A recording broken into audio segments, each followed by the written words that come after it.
They say it's the leading tourist attraction in Connecticut, featured in Ripley's Believe It or Not as the largest dairy store in the world. New York Magazine calls it the Disney World of supermarkets. Over 100,000 people flock to each of their stores every week to shop. What's their secret? To find out, let's go inside Stu Leonard's. How about a hot cook? Just out of the oven. You're the real guy. Hi. Yeah, I'm the real guy. Hi, honey. We're your best consumers. I just like the environment. My kids are happy when they're here. We shop at Stu Leonard's every week because we love the produce, because of the quality and the price. I love doing my job. I love to come to work. I love to see the people working here. I love to see the customers. I love when they're happy. How about a hot cookie? Hi, how you doing? Hi, good to see you. Hot cookie right out of the oven. People often come up to me and say, hey, Stu, what's the secret? And it's funny because the secret is that there really is no secret. The key to customer service is not some little secret. The key to customer service is doing the hard thing day after day after day after day. It's kind of like dieting. Everybody knows how to diet, but the hard thing is to do it. How would you like a cookie? What do you say? You have one in each hand. She's darling, huh? That's good. Stu Leonard's has become legendary over the past 30 years, but it is equally a family success story that started back in the 1920s when Charles Leo Leonard, Stu's dad, opened Clover Farms Dairy in Norwalk, Connecticut. Stu, the youngest in the Leonard family, grew up with a love for the dairy business.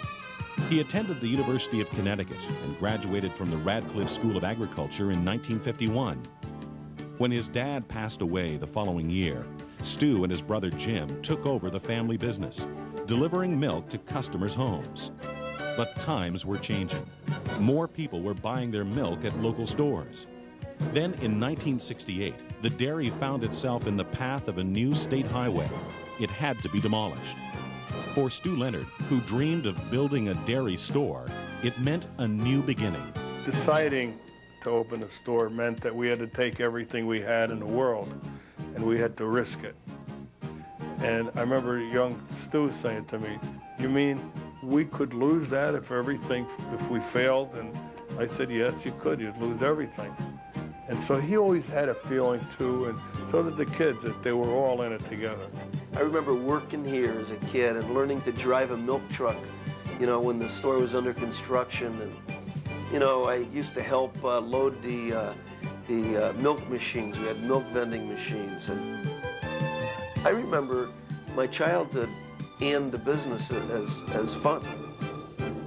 Stu Leonard drew this sketch of his new store and watched his dream become a reality.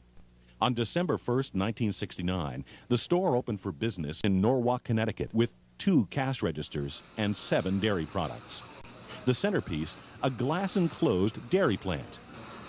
I decided to build a store inside of my dairy, or dairy inside of the store, and sell the milk directly to the customer because I figured that I could sell it at the lowest possible price, and the milk would be so fresh, you'd have to own a cow to get it any fresher. So I figured I had it made. I had the 2 secrets of success. But the most important part of customer service, I had to learn the hard way. I remember when I first opened the store, it's only open a couple of weeks, customer came up to me, handed me a half gallon of eggnog. She said, this eggnog is sour. I said, sour? Impossible, you're wrong. The veins started to pop out in her neck when she said, I want my money back. I reached in my pocket, took out $1, gave it to her. She started out the door, and the last thing I heard her say is, I'm never coming back in this store again. And that night, I told the story to my wife, and I said, Mary Ann, look how unreasonable some customers are. She said, you know, Stu, she said, the customer wasn't wrong. You were the one that's wrong. She said, I hope you're not going to run your store like so many managers who think the customer is wrong and they don't believe the customer. Because we fix them. We just never go back. And I started to think, gee, I've got everything in the world invested in my store. I have to have the customers come back. You know, when you really stop to think of it, a customer that spends $100 a week spends $5,200 in a year. And in 10 years spends $52,000. So you have to get the customer back over and over and over again. When I realized how important that was, I went and I bought a rock. And I had chiseled in the face of the rock 2 rules. Rule 1, the customer's always right. Rule 2, if the customer's ever wrong, reread Rule 1. Now, every day when I walk into the store, that's the first thing I see. Every one of our people, our team members, the first thing they see is the customer's always right. Now, the customer sees that as well. So there's a feeling that you care, and that's what it's all about. Today, Stu Leonard's devotion to customer satisfaction has built a business that's attracted more than 50 million shoppers since it first opened in '69. 26 additions have been made to the original store, and with the expansion has come an array of the freshest products you'll find anywhere. The Guinness Book of World Records cited Stu Leonard's for having more sales per square feet than any other single food store in the world. And author Tom Peters, in his bestseller A Passion for Excellence, featured Stu Leonard's as one of the best examples of customer service he'd found.